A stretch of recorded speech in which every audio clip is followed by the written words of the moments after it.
Sir ನಾನು approach ಮಾಡಿದ್ದೆ, ಹೇಳಿದ್ದೀನಿ ಕೂಡ, ವಿಷಯ ಮುಟ್ಸಿದ್ದೀನಿ ಸರ್ ಹತ್ರ. ಅಂದರೆ ಸರ್ ಹತ್ರ ಹೋಗ್ತಿದ್ರು, ಅವ್ರ ಪರ್ಸನಲ್ ಮ್ಯಾನೇಜರ್ ಹತ್ರನೂ ಕೇಳಿದೆ, ಆಲ್ ದಿ ಬೆಸ್ಟ್ ಅಂತ ಹೇಳೋ ಥರ ಇತ್ತು. ಆಮೇಲೆ ಎಲ್ಲ ಕಡೆನೂ ಅಪ್ರೋಚ್ ಮಾಡಿದ್ದೀನಿ. ಯಾರು ಸಪೋರ್ಟಿಗೆ ಯಾರ್ಯಾರು ನಿಂತ್ಕೋತಿದ್ದೀರೋ, ಬಟ್ ಈ ಸಿನಿಮಾ ಡೈರೆಕ್ಟರ್ ಸಿನಿಮಾ ಈಗ ಎಲ್ಲೇ ಹೋದ್ರೂ ಪ್ರದೀಪ್ ಸರ್ ಹೆಸರೇ ಬರೋದು. ಸೊ ಅವ್ರ ಸಿನಿಮಾ ಆಗಿರೋದ್ರಿಂದ ಏನೋ ಎಫೆಕ್ಟಿವ್ ಅನ್ಸಲ್ಲ ಅಂತ ಅನ್ಸುತ್ತೆ ಸರ್. ಮಾಡ್ತಾ ಇದ್ದೀನಿ, ನನ್ನ ಪ್ರಯತ್ನ ನಾನು ಮಾಡ್ತಾ ಇದ್ದೀನಿ. ಬಿಕಾಸ್ ಅವ್ರು ಎಲ್ಲೋ ಇದ್ದಾರೆ ಸರ್, ಅವ್ರನ್ನ ರೀಚ್ ಮಾಡಬೇಕು ಅಂದರೆ ಪ್ರಯತ್ನ ಮಾಡ್ತಾ ಇದ್ದೀನಿ. ಕೇಳ್ತಾ ಇದ್ದೀನಿ ಸರ್, ಅದೇ ರಿಕ್ವೆಸ್ಟ್ ಮಾಡ್ತಾ ಇದ್ದೀನಿ. ನಿಮ್ಮ ಮೀಡಿಯಾ ಮುಖಾಂತರದಿಂದ ಅವ್ರಿಗೆ ಏನಾದ್ರು ರೀಚ್ ಆಗೋ ಥರ ಆದರೆ ದಯಮಾಡಿ ಕೇಳ್ಕೊತಾ ಇದ್ದೀನಿ. ಅವ್ರಿಗೆ ಫೋನ್ ಮಾಡಿದ್ದೆ ಕೂಡ. ಇವಾಗ ನಿಮ್ ಸಪೋರ್ಟ್ ಮಾತ್ರ ತುಂಬಾ ಇಂಪಾರ್ಟೆಂಟ್ ಸರ್. ದಯವಿಟ್ಟು ರಿಕ್ವೆಸ್ಟ್ ಮಾಡ್ತಾ ಇದ್ದೀನಿ. ಅದೇ ಈಗ ಅದೇ ಆ ಡೇರಿಂಗ್ ಮಾಡ್ಬೇಕಿತ್ತು. ನಾಯಕ ನಟ. ಸೊ ಕಿರಾತಕ ದೊಡ್ಡ ಹಿಟ್ ಆದ ಸಿನಿಮಾ, ತಮ್ಮ 2ನೇ ಸಿನಿಮಾ ಇದು. ಸೊ ಒಂದಷ್ಟು ಜವಾಬ್ದಾರಿ ಜಾಸ್ತಿ ಇದೆ, ಎಕ್ಸ್ಪೆಕ್ಟೇಷನ್ಸ್ ಕೂಡ ಇದೆ.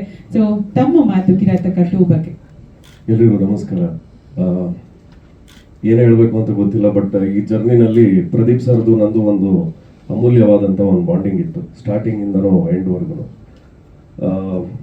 ಸ್ಟಾರ್ಟಿಂಗಲ್ಲಿ ಮಾತಾಡಿದಾಗ, ಇಲ್ಲ ನಾನು ಈ ಸಿನಿಮಾನ ಈ ಹೊಸ ಹೀರೋನೇ ಹಾಕೊಂಡು ಮಾಡಬೇಕು, ನಿಮ್ಮನ್ನ ಒಂದು ರೀತಿನಲ್ಲಿ ನೋಡ್ತಾ ಇದ್ದೀನಿ, ನನಗೆ ಆ ಗೆಸ್ಚರಲ್ಲಿ ಬೇಕು ಅಂತ ಹೇಳಿ ನನ್ನನ್ನೆಲ್ಲ ಟ್ರೈನ್ ಅಪ್ ಮಾಡಿದ್ರು.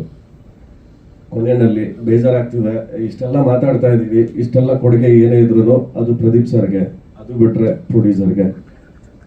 ಕೊನೆ ಮೂಮೆಂಟಲ್ಲಿ ಅವ್ರು ಹೇಳಿದ್ದಿಷ್ಟೇ, ನಾನು ಅಂದರೆ ಸಾಯೋ ಹಿಂದಿನ ದಿನ ನಂದು ಕೊನೆಗಾಲದಲ್ಲಿ ಹೆಗಲ ಮೇಲೆ ಕೈ ಹಾಕೊಂಡಿದ್ದೀನಿ ಅನ್ಕೋ, ಹೆಗಲ ಮೇಲೆ ಕೈ ಹಾಕೊಂಡಿದ್ದೀನಿ ಅನ್ಕೋ, ಥಿಯೇಟ್ರ್ ಒಳಗೆ ನಾನು ಬರ್ತಿದ್ದೀನಿ ಅನ್ಕೋ, ನನ್ನ ಆಶೀರ್ವಾದ ಯಾವಾಗಲೂ ಇರುತ್ತೆ ಅಂತ ಹೇಳಿದ್ರು. ಇವಾಗ ನಮ್ಮ ಮಧ್ಯ ಇಲ್ಲ, ಆದರೂ ಇದ್ದಾರೆ, ಎಲ್ಲೋ ಪಕ್ಕದಲ್ಲಿ ಜೊತೆಲಿ ನಿಂತ್ಕೊಂಡು ಮಾತಾಡಿಸ್ತಿದ್ದಾರೆ ಅಂತ ನನಗೆ ಅನ್ನಿಸ್ತು. ಸೊ ಇದು ಬಿಟ್ಟರೆ ಕಿರಾತಕಗೆ ಕಂಪೇರ್ ಮಾಡಿದ್ರೆ, ಅವರು ಕಿರಾತಕ ಏನು ಮಾಡಿದ್ರು ಆಸ್ ಅ ಡೈರೆಕ್ಟರ್, ಪಾರ್ಟ್ 2ನಲ್ಲೂ ಅದೇ ಥರನೇ ಒಂದು ಗೆಸ್ಚರ್ ತೊಗೊಂಡ್ಬಂದಿದ್ದಾರೆ. ಈಗ ಅಂದರೆ ಅದರಲ್ಲಿ ಯಾವ ಥರ ಎಂಟರ್ಟೈನ್ಮೆಂಟ್ ಇತ್ತು, ಅದೇ ಕಟ್ಕೊಳ್ತೀನಿ ಅಂತ ಹೇಳೋದು, ಕೆಲವೊಂದು ಕ್ಯಾರೆಕ್ಟರೈಸೇಷನ್ ಇರ್ಬೋದು.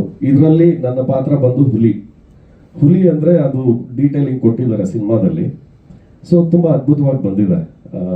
ಹೇಳೋದಕ್ಕೆ ಏನೋ ಜಾಸ್ತಿ ಇಲ್ಲ. ಇದಕ್ಕೆಲ್ಲ ಮೂಲ ಕಾರಣ ಬಂದು ಪ್ರೊಡ್ಯೂಸರ್ಸ್ ಅವರು ತುಂಬಾ ಸಪೋರ್ಟ್ ಮಾಡಿದ್ದಾರೆ. ಆಮೇಲೆ ಟೆಕ್ನಿಷಿಯನ್ಸ್ ಕೂಡ, ಇಲ್ಲಿ ಕೂತಿರೋರು ಅಥವಾ ನಮ್ಮ ಜೊತೆನಲ್ಲಿ ಇಲ್ಲದೆ ಇರೋರು, ಫ್ರೆಂಡ್ಸ್ಗಳು, ಸ್ನೇಹಿತರು, ಪ್ರತಿಯೊಬ್ಬರು ಕೂಡ ತುಂಬಾ ಸಪೋರ್ಟ್ ಮಾಡಿದ್ದಾರೆ ಸಿನಿಮಾ ಒಂದು ಒಳ್ಳೆ ವಿಚಾರಕ್ಕೆ ನಡೀಲಿ ಅಂತ.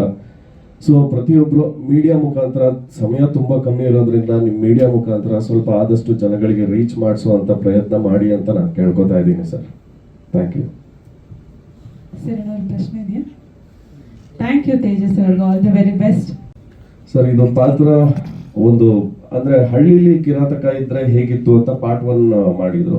ಇದು ಸಿಟಿಗೆ ಬಂದರೆ ಕಿರಾತಕ ಹೇಗಿರುತ್ತೆ ಅಂತ ಒಂದು ಗೆಸ್ಚರ್ ಇಟ್ಕೊಂಡು ಮಾಡಿರೋದು. ಅಂದರೆ ಹಳ್ಳಿಲಿ ಪಂಚಾಯತಿ ಕಟ್ಟೆ ಅದು ಇದು ಅಲ್ಲಿ ಹಿಂಗೆ ಮಾಡ್ತಿದ್ರು ಅಂತ.